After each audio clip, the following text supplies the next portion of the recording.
High up in the Himalayas lies Tibet, a land where the earth meets the sky and where time itself stood still.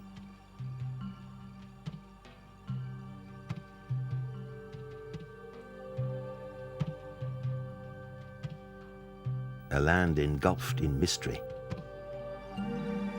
A land with one God, one benefactor.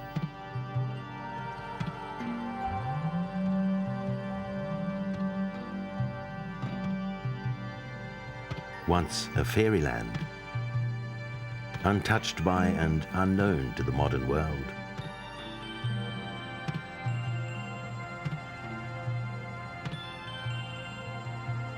In this isolation, a great culture was born. A great religion evolved.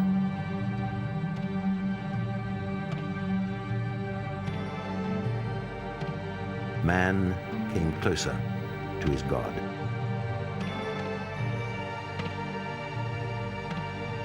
Here, centuries ago, the living Buddha, called a Bodhisattva, came to save his people as the Dalai Lama.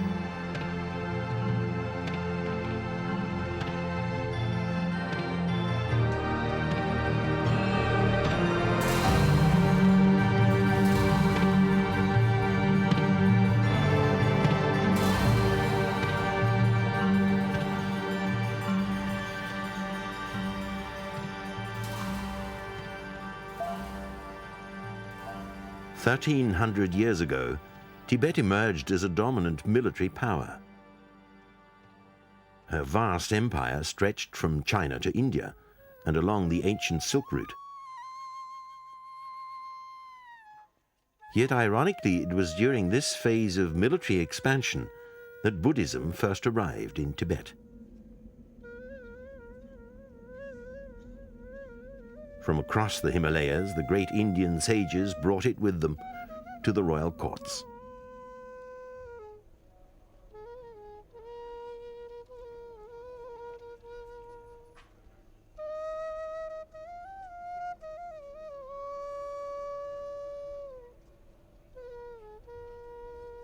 At first, there was great resistance to this non-violent approach to life. The common people were happy with their spirit gods, and a philosophical religion like Buddhism, which promoted no gods, was looked down upon and grossly misunderstood. Tibet was under a serf system. A few aristocrats owned the land and the laborers who worked on it. The very nature of this system disallowed any ambition. If you were an aristocrat by birth, you were lucky. If not, the social pattern restricted your growth.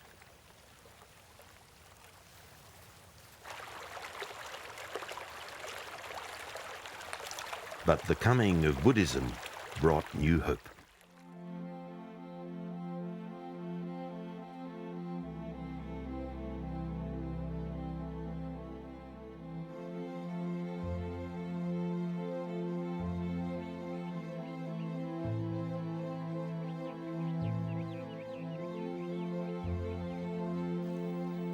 Buddhism preached equality.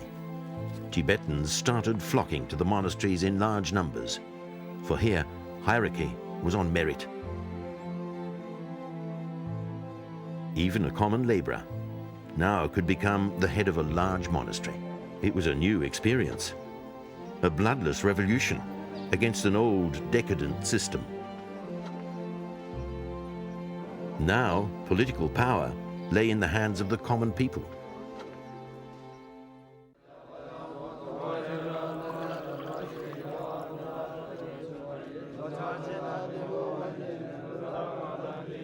But as Buddhism permeated Tibet, it grew complicated. Every district now had its own interpretation of the religion. Different Buddhist sects governed different parts of the nation. Each sect had their own elaborate clergy, their own passionate beliefs and intricate rituals. They struggled with it for 500 years, 1,000 years. And you can really say they really kind of became Buddhists after only about 500 years. If you define Buddhism as when you become really quite peaceful, you make the arts of peace more of a priority than the arts of war, and you sort of respect the life of living beings, and you seek some sort of transcendental enlightenment or transcendence of the world rather than worldly prosperity or wealth or victory and this sort of thing. By this time, it was the turn of the millennium. And while Tibet embroiled herself with religion and petty politics, her world was about to be rocked. Far away, in a distant land, called the land of the barbarians, a new era had emerged.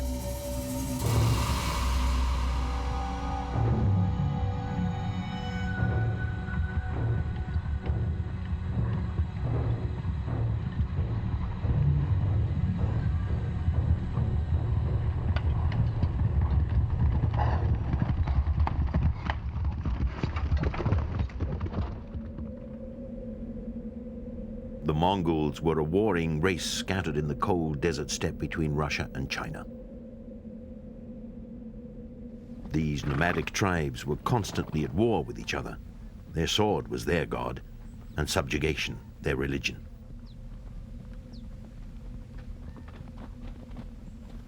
Into such a volatile environment was born a man who would etch the history of the Mongols and be revered as the patriarch of tyranny.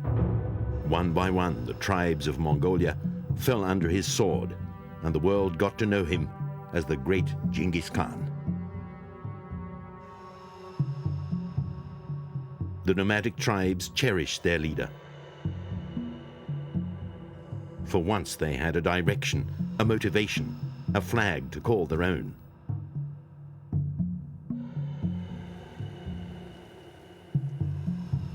From tribes, they evolved into a nation.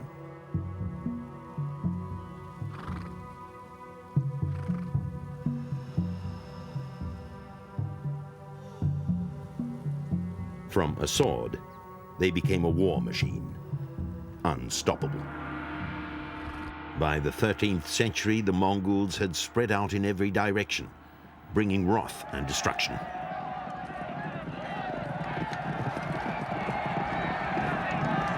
No army was bold enough to stop them, no fort strong enough to withstand them.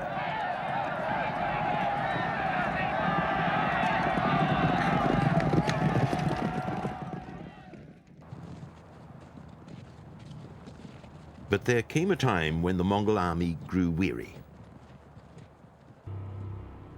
War was no longer exciting, and the trappings of civilization far more attractive.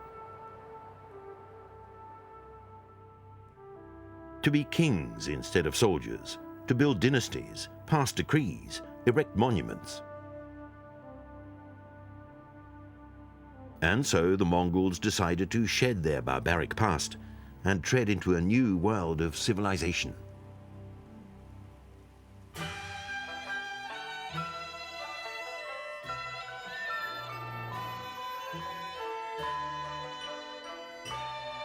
On their very doorstep lay China. With its ancient history and rich cultural heritage, to rule China was to rule the civilized world. And so Kublai Khan, grandson of Genghis Khan and the heir to his vast empire, shifted his capital to China and declared himself emperor. And Kublai Khan realized that in order to gain control over China and her vast multitude of people, he would have to look beyond the sword. What he needed was something that China had already experienced. A philosophy more than a religion. Not far away, high up on a vast mountain plateau, lay Buddhist Tibet. Here, after a long struggle of 500 years, Buddhism had developed into an art form. Kublai Khan had his answer. This was culture, and a perfect match for Confucianism.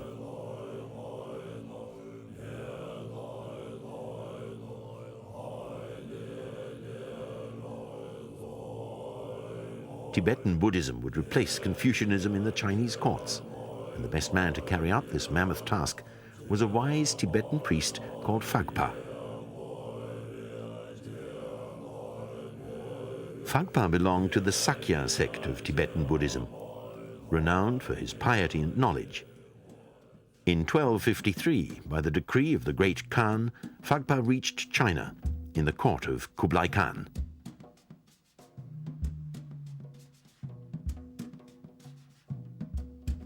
The wise Buddhist priest remained in Kublai's court for 20 long years. Phagpa exercised a very civilizing influence on Kublai Khan. For example, he got Kublai Khan to stop mass slaughter of Chinese, which Kublai Khan used to do when he was annoyed that there were too many Chinese in some area. He would just send his troops and then they would march 100,000 or so into a lake or throw them into a river or something. They were really very savage, the Mongolians, at first.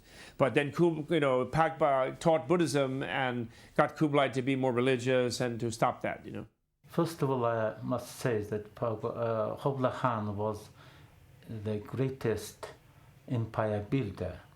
He wanted to rule his universal empire by exploiting Buddhism as a powerful instrument. Thus, a simple Buddhist monk became the first ever priest-king to govern a united Tibet. The Sakya sect to which he belonged naturally became the most powerful Buddhist sect in Tibet.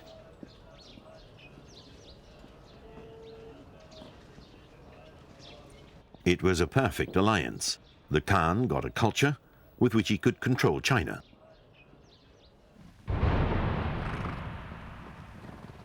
The priest, in turn, had the backing of Kublai's mighty Mongol army.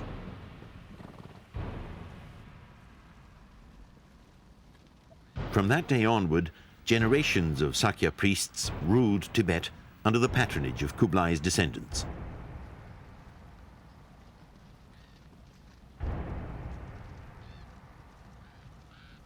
But this era of peace and harmony came to an end.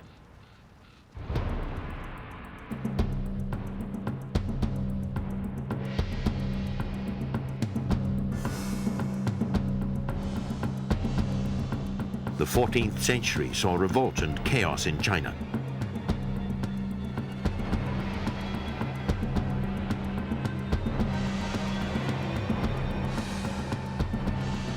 The Mongols were overthrown and forced to flee the country.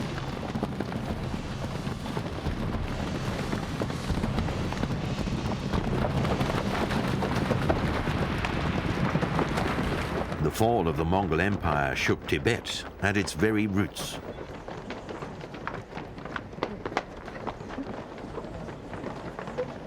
The Sakya sect could no longer hold on to their rule. Political chaos ensued.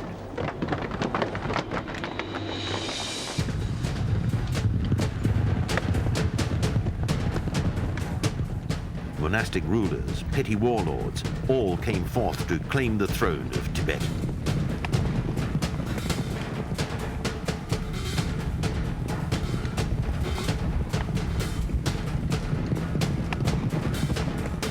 And while the country fell apart, far away in the desolate highlands of western Tibet, life carried on as usual.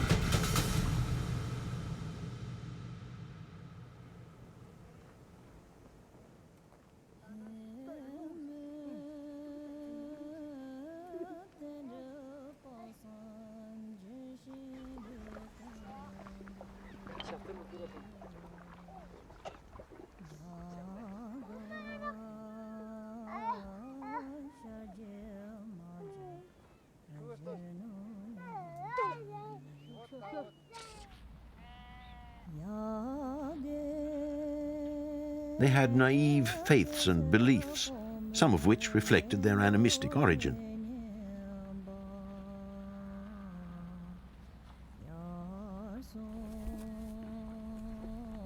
The nomads believed that disaster always preceded the coming of a divine being.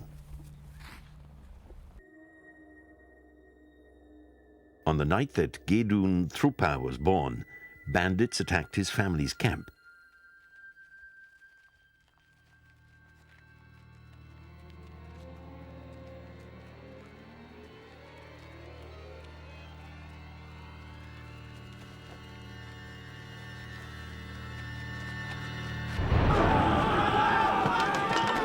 desperation, the mother left her newborn baby in a cattle pen and fled with the rest of the family.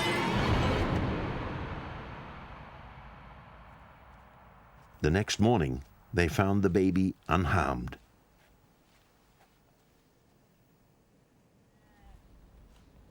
To the simple nomads, this was the celestial sign. He grew up to be a monk, and equipped with maroon robes and a shaven head full of radical ideas, left the simple life of the nomads and proceeded to take Lhasa, the capital of Tibet, by storm. Lhasa was considered the holiest city.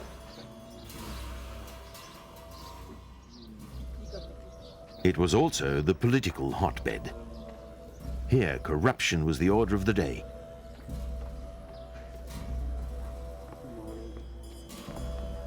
Decadence and decay had infiltrated the highest levels of the Buddhist clergy. Some monks and priests were practicing the more radical forms of Buddhism. Some of these involved rites and rituals based on tantric sex.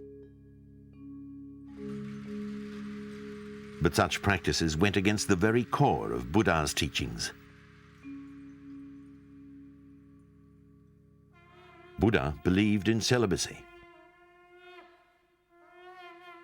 A quiet, scholarly monk by the name of Tsongkhapa found the answer to this complex dilemma. He devised a method of practicing Tantra through meditation and visualization. Tsongkhapa attracted many followers, and the nomadic monk Gedun Thrupa soon became his disciple.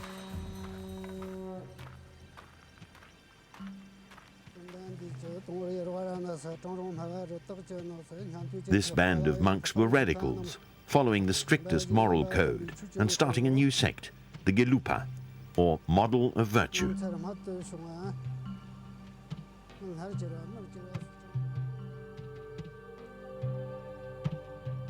To set themselves apart, the Gelugpa wore yellow hats, while the older Buddhist schools wore the traditional red hats.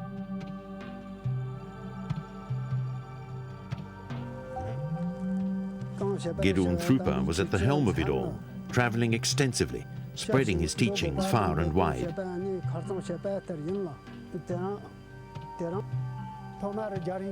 But as the end grew nearer for Gedun Thrupa, he realized that being celibate had its disadvantages, like not having a direct heir to carry on his work.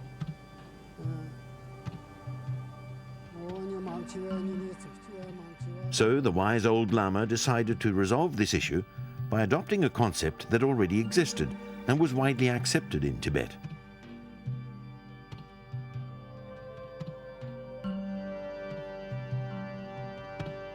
Before dying, he gathered his disciples around him and asked them not to weep, for he would soon be returning to them.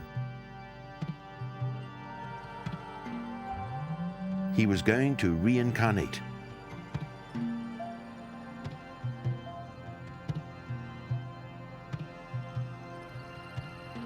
The concept of reincarnation resolved the problem that troubled every celibate leader. It became a very useful institution, actually, because it enabled a monastic ruler to have continuity in the next generation without marrying and having a dynasty, you see. At the age of 84, Gedun Thrupa left his mortal body.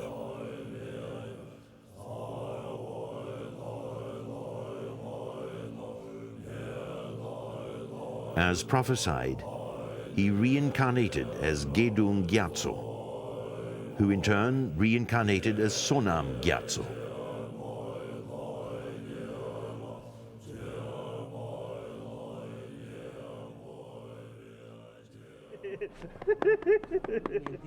The present Dalai Lama of Tibet is the 14th in this line of reincarnates.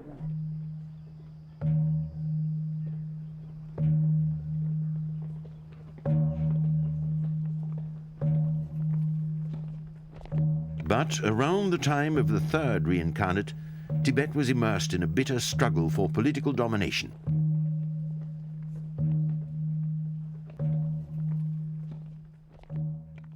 There were two distinct groups, the city of Lhasa and the city of Shigatse.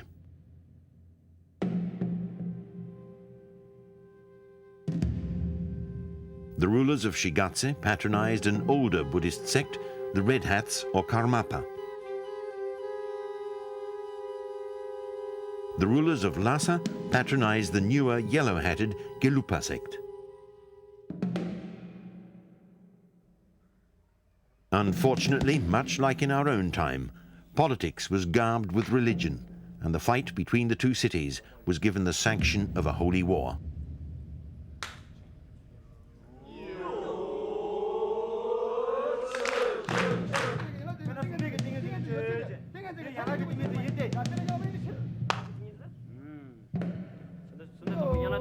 The Yellow Hats were losing. They could not withstand the might of their red-hatted rivals. 18 Gelugpa monasteries were forced to convert to Red Hats. Many of their monks were killed.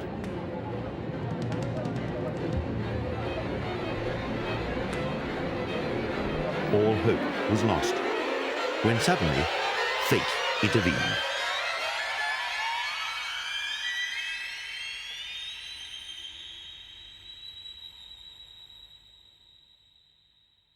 In 1576, Sonam Gyatso, the third reincarnation of the nomadic child, was invited to Mongolia by a powerful Mongol prince called Altan Khan.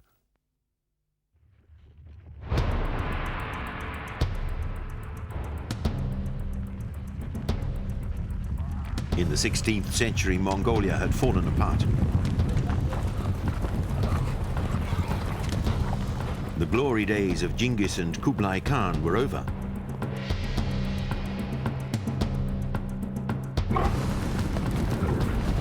The steppes of Mongolia were again soaked with the blood of the Mongols.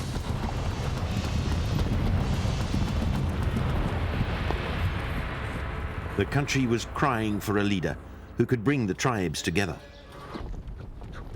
Altan Khan, a powerful Mongol warlord, had all the makings of a great leader, except a direct bloodline to Kublai Khan.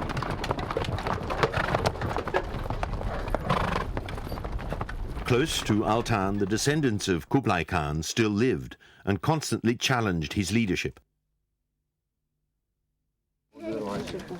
For Altan to control his tribes, he needed their acceptance. So he devised a plan so simple, yet so ingenious, that he would change the course of history forever. In 1576, Altan invited Sonam Gyatso, one of the leading monks of the yellow-hatted Gelugpa sect, to Mongolia.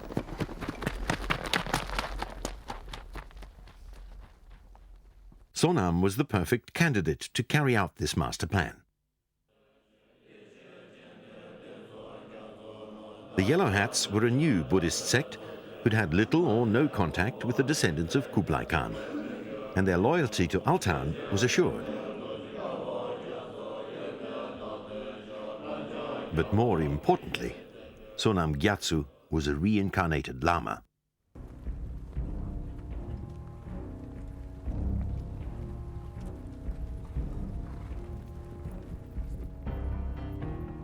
After 3 months, Sonam Gyatso reached the desert plains of Mongolia.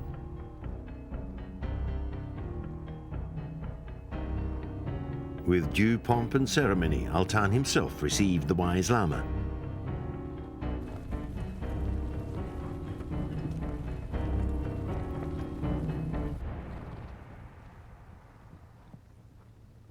Then, for all his subjects to hear, he declared the Lama as the reincarnate of Phagpa, Kublai Khan's spiritual advisor.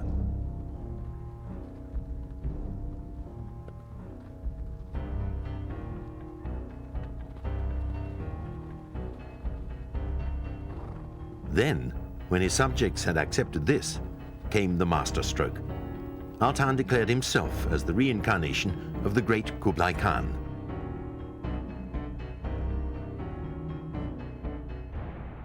He wanted to legitimize his rule.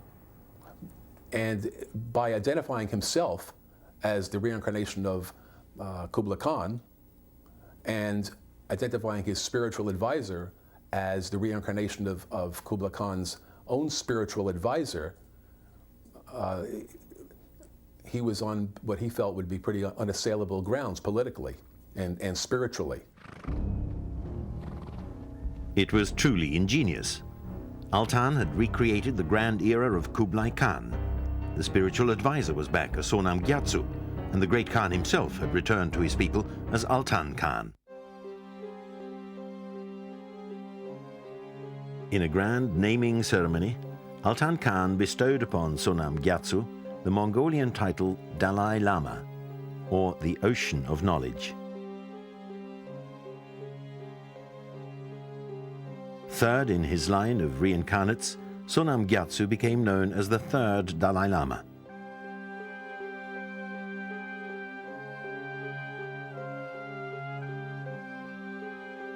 The nomadic monk Gedun Thrupa went down in history as the very first Dalai Lama of Tibet.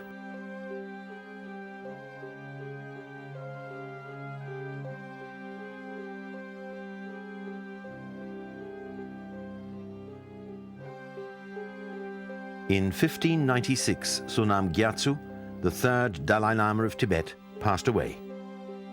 The Yellow Hats mourned his death.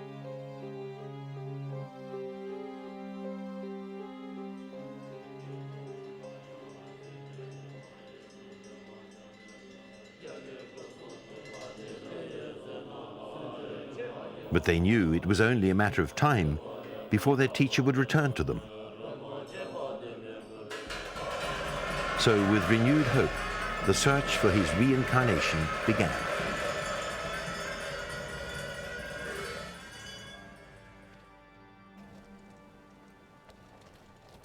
The system of selecting a reincarnate Lama has evolved over hundreds of years. It's a method in which Tibetans have the deepest faith.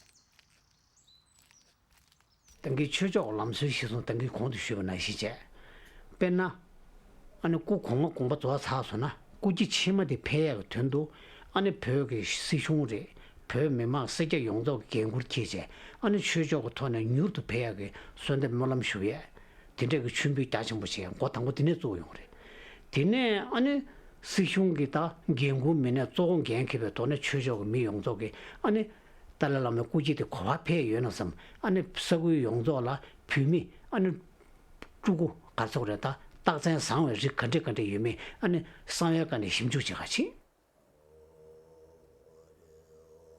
search begins at the shores of Lake Lamoy Latsu.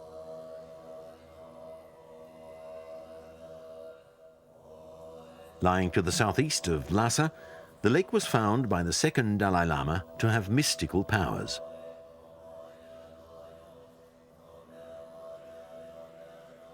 Here, high Gelupa monks meditate for days, invoking the great goddess Palden Lamo.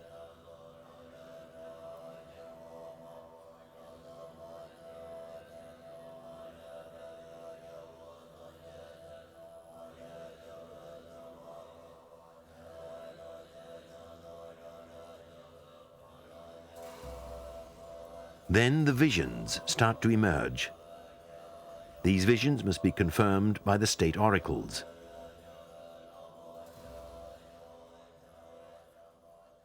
Once the state oracles give their consent, the Gelupa go out in search of the reincarnated boy.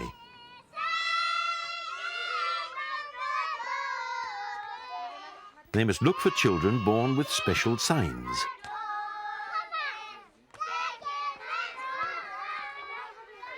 By the time they zero down on a chosen few, the boys are already 3 to 4 years old. They are then put through a very crucial test. An array of objects is spread out in pairs before each boy. One of the objects will have belonged to the previous Dalai Lama, while the other is a very close copy. The child has to select the one the Dalai Lama used to own.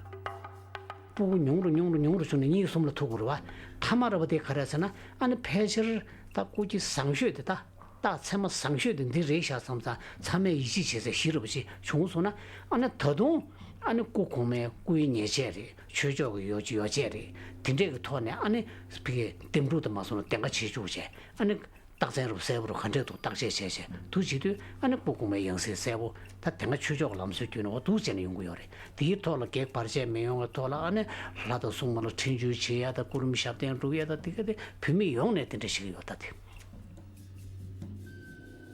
The process needs to be highly accurate, for the child selected takes over as the highest authority in all of Tibet.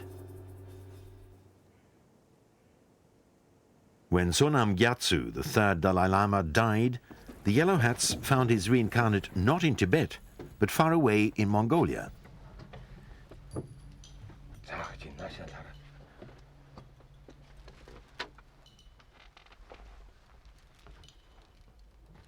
The child who had shown unusual signs at birth was discovered in the royal house of Altan Khan and was the grandson of the Khan himself.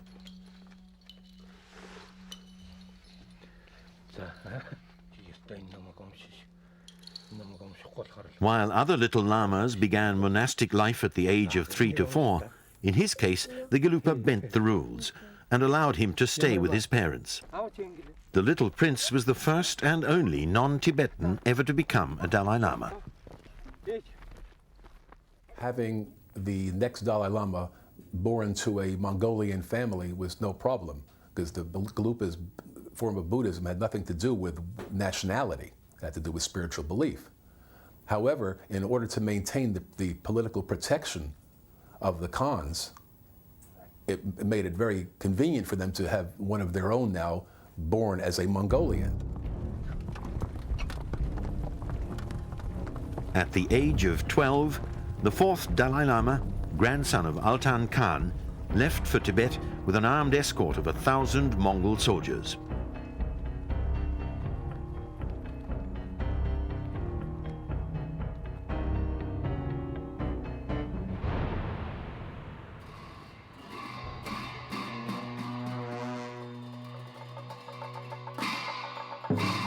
The fourth Dalai Lama entered Lhasa to a rousing welcome.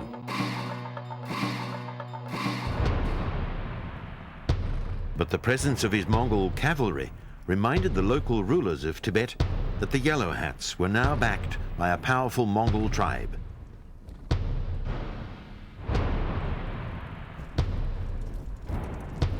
In particular, it sent a warning to the Red Hats of Shigatse.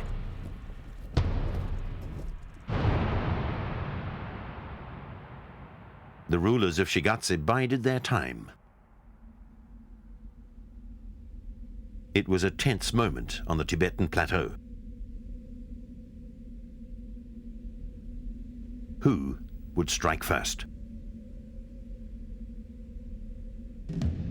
Then suddenly the fourth Dalai Lama died under mysterious circumstances. Within a year, Shigatse began a rampage on the Yellow Hats. So they again turned to the Mongols for help. This time, the hot-blooded chieftain Gushri Khan.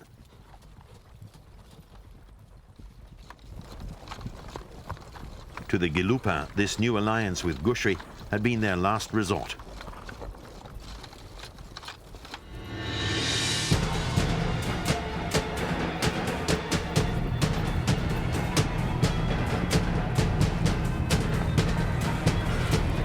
As Gushri's armies advanced towards Shigatse, the smaller districts surrendered without a fight.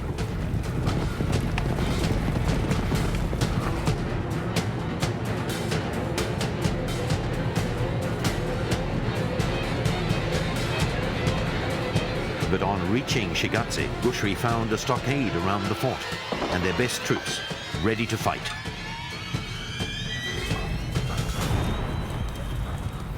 Gushri captured the surrounding hills, besieged the city, and waited.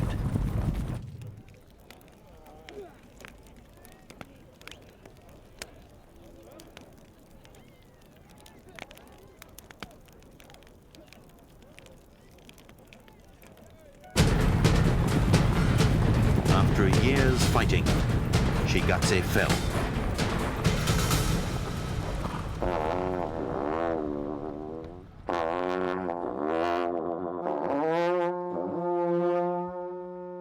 The Gelupa had won. In 1642, in the Tibetan Year of the Water Horse, the fifth Dalai Lama was declared by Guthrie as the supreme ruler of Tibet. But the fifth Dalai Lama controlled only central Tibet. His vision was a strong, united country. So he sent forth the armies of Guthrie Khan and brought the whole of the Tibetan plateau under his command. But the title Supreme Ruler of Tibet was still not a reality. The Mongol army was insufficient to legitimize this claim in Buddhist Tibet. If there was to be true peace and harmony between the sects, he needed their acceptance.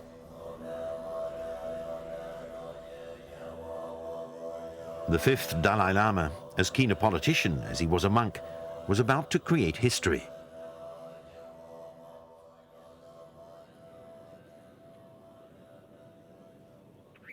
He drew up his spiritual tree, and he traced the lineage of the Dalai Lamas back to the emperors of ancient Tibet.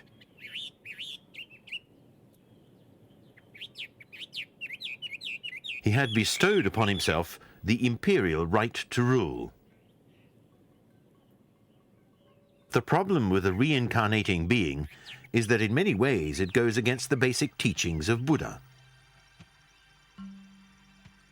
Buddhism teaches you that life is a never-ending cycle of birth, death, and rebirth. The cycle of life is nothing but pain and suffering.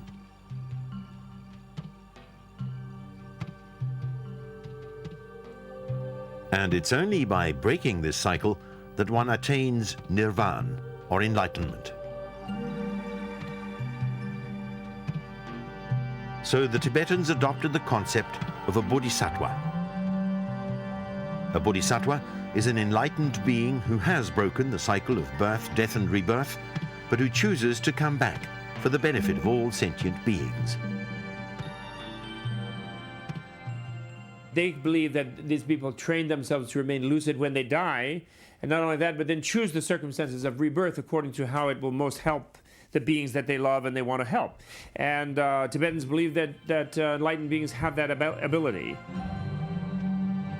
The fifth Dalai Lama proclaimed himself as the reincarnation of Chenrezig, a celestial being who was the bodhisattva of compassion. He now had the divine right to rule. Imagine what electoral politics would be like in America if the different politicians were proving they were the reincarnation of somebody by their virtuous deeds, by their omniscience, by their clairvoyance or whatever, or by their chicanery, what have you. It would be, once they were in office and people accepted them, then people would be feeling that, you know, that the New Jerusalem had arrived. In a way, it's a political form of what you might call a millennial consciousness. You know, a consciousness that the new age is dawned. The institution of the Dalai Lama had transcended the realm of the common people. From now on, they were the earthly manifestations of the Buddha of compassion. But the great fifth was still not satisfied.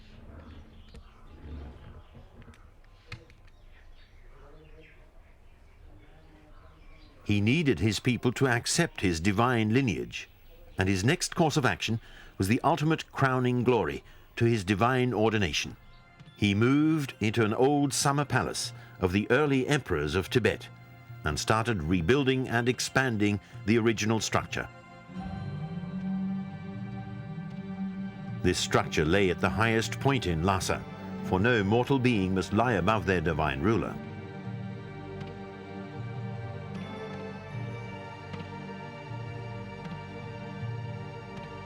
He called it the Potala.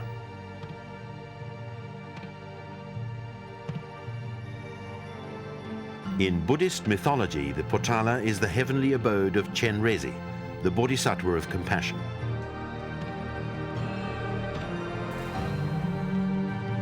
From the very bedrock of Lhasa, the Potala grew, soaring towards the heavens.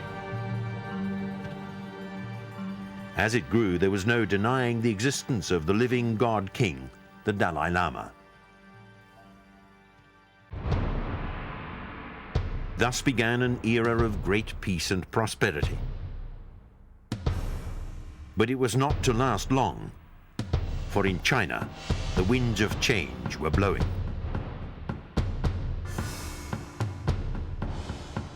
The Manchus had invaded China.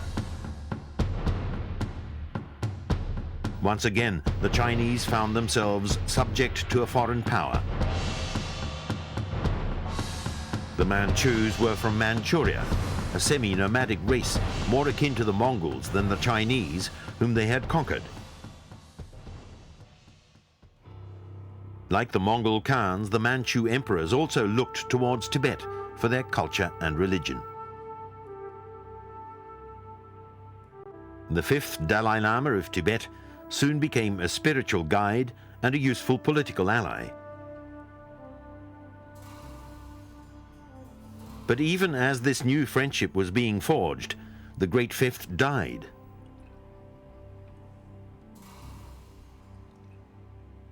With his death, Tibet lost one of its greatest leaders of all time.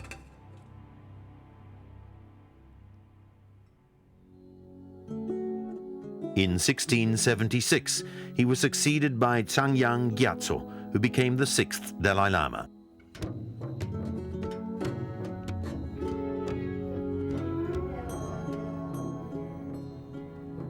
Perhaps the most controversial, but certainly the most beloved of all Dalai Lamas, the sixth could not bear the constraints of monastic life.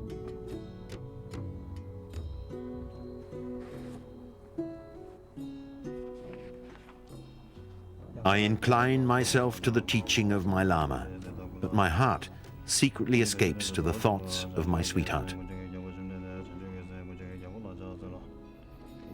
Disguised as a commoner, he would slip out the back door of the Potala and spend many a drunken night in the red light districts of Lhasa.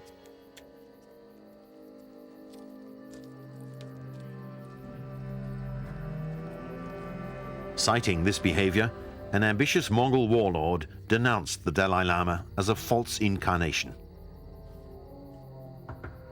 He murdered him and placed his own puppet at the Potala. For the Yellow Hats in particular, it was time to look for a new patron. They approached the Manchu emperors for help. In a bloody battle, the puppet Dalai Lama was replaced with a boy discovered near Litung, as prophesied by their beloved sixth Dalai Lama.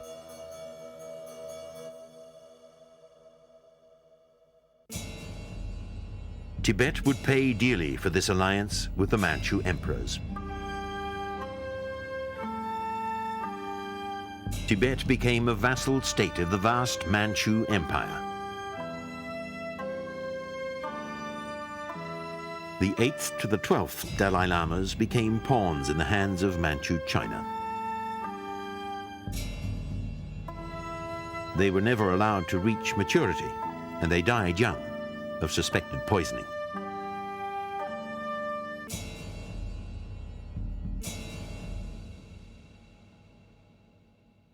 Then, in 1876, the 13th Dalai Lama was born. For 300 years, the Manchus had been the major player in Asia, but their empire had become decadent.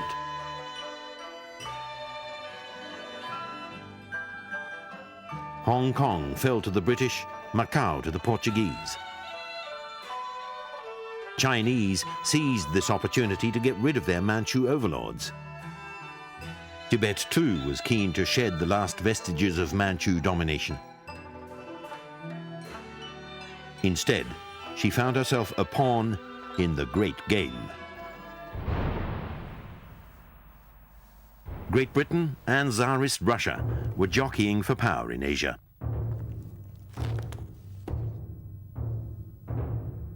Rather than come to arms, they did a deal. Nobody asked the Dalai Lama. He was forced to flee across the border to British India. Then, in 1911, the Manchu Empire came to an end.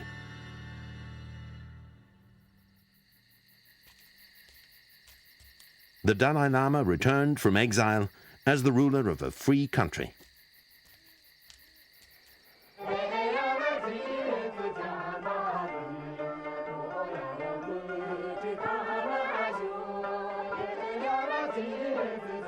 But Tibet was about to enter the most tortured time in its history.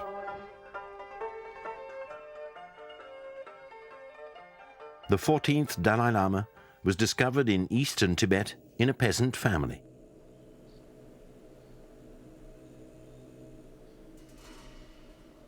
With great pomp and ceremony, he was taken to the Potala to be tutored by the country's most learned lamas.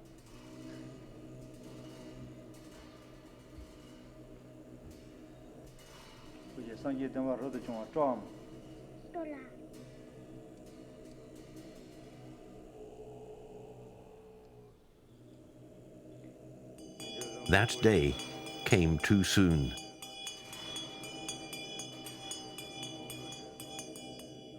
When he was barely 16 years old, he was forced to take the reins of the Tibetan government, for the country was under serious threat.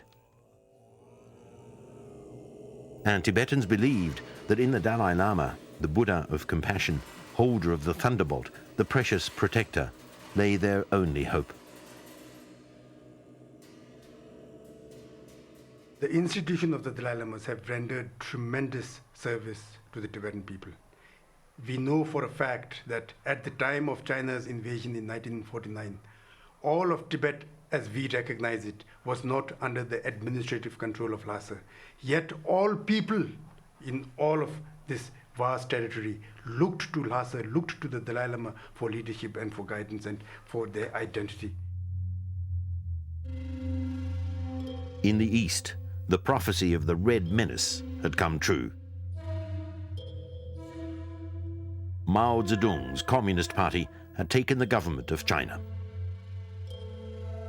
Communist China staked its claim to Tibet on the remnants of the former Manchu Empire.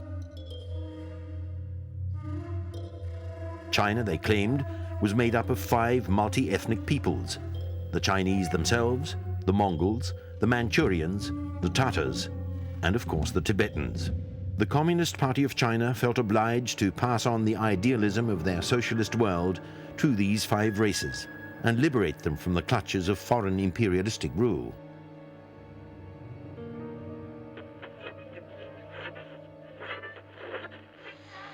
On the 7th of October 1950, communist troops marched into eastern Tibet.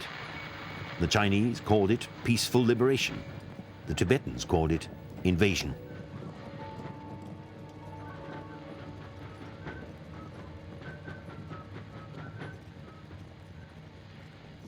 Chinese ideological pretensions to have liberated Tibet are simply an attempt to obscure their real reasons for going into Tibet. The Chinese did not go into Tibet to liberate the Tibetans from feudal rule. They went into Tibet to liberate Tibet from Tibetans. That is, to make Tibet a part of China. The Chinese occupied Tibet easily, and they brought with them a radically different way of life. Chairman Mao decreed that in a socialist world, religion had no place, and the institution of the Dalai Lama served no purpose.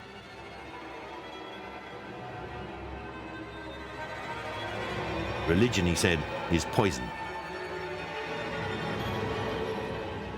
Monasteries were sacked and destroyed, holy scriptures burned, monks were castrated and disemboweled, ordinary citizens brutalized and murdered.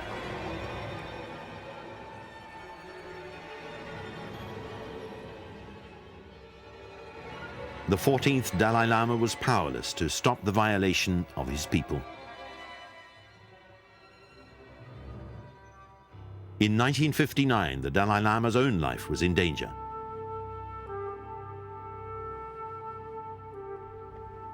One night, disguised as a soldier, he slipped out of Lhasa. In a few weeks, with the Chinese army in hot pursuit, he reached India.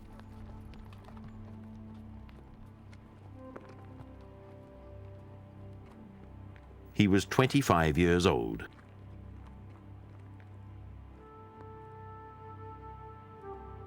The 14th Dalai Lama of Tibet now lives at the foothills of the Indian Himalayas.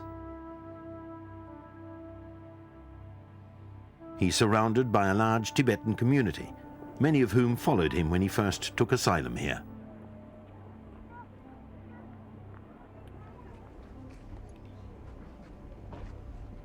In exile, he's a living reminder to the world's conscience of what is happening to his country. The people who are singled out in Tibet are the Buddhist priests and nuns, because they are supposed to be the sympathizers or the worshippers of Dalai Lama, who is in exile in India.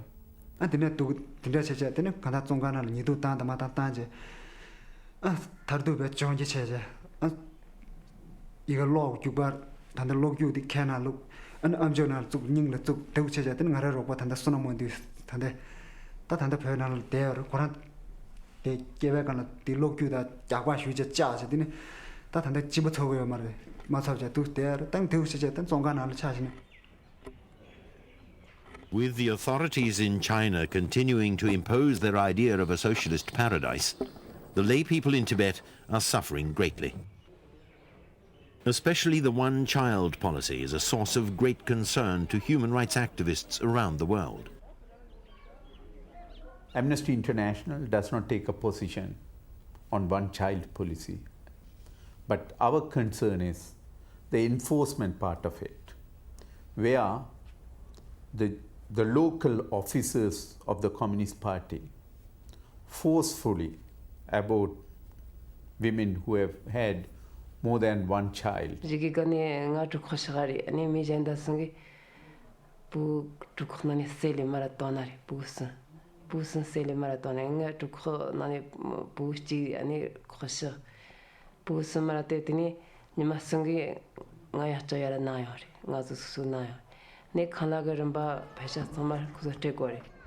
Even young children are not spared by the constant, unabated political and religious persecution.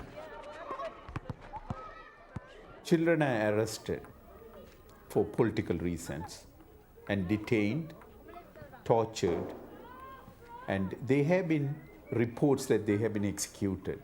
Even 11 years old or 20-year-old children can be arrested for political reasons. But not even 50 years of torture and persecution by China has been able to shake Tibetans' faith in the Dalai Lama, their precious protector.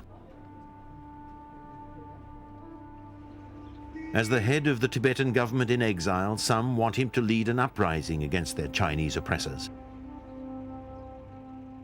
For me, it is clear the call from inside Tibet is a call for freedom. The cry of the new generation is a cry for action. It is incumbent on the government to respond to this call and to this cry. But with the Chinese in full control of Tibet, the Dalai Lama must compromise between the desires of his people and the harsh reality. Regarding Tibetan future, I'm not seeking independence. Although we have a right, or legitimate right, is to claim that, because historically we are a separate nation, geographically, linguistically, also racially, and culturally. But I feel the world is changing, already much changed. So today's world, the national boundary, not important. Two separate community can happily, easily can join. So what is a leader in exile to do? As a politician, not recognized by foreign governments, he can only plead his case and hope that somebody will hear him.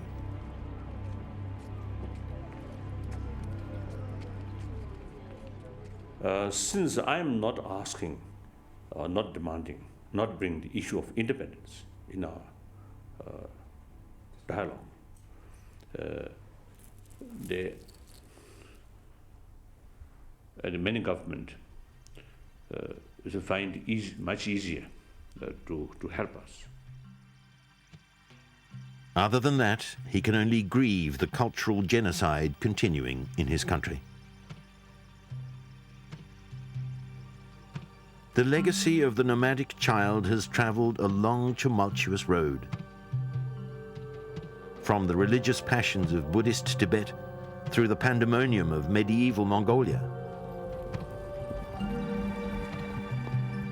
As it passed through the centuries from one great being to another, it emerged the most powerful force in all of Tibet.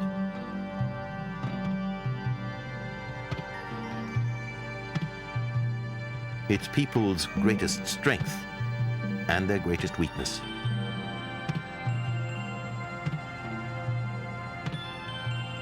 Will Buddhism in Tibet survive the onslaught of communism and the inhumanities of the 20th century? Or will it slowly fade away, a forgotten era in human history? Another fresco on another wall?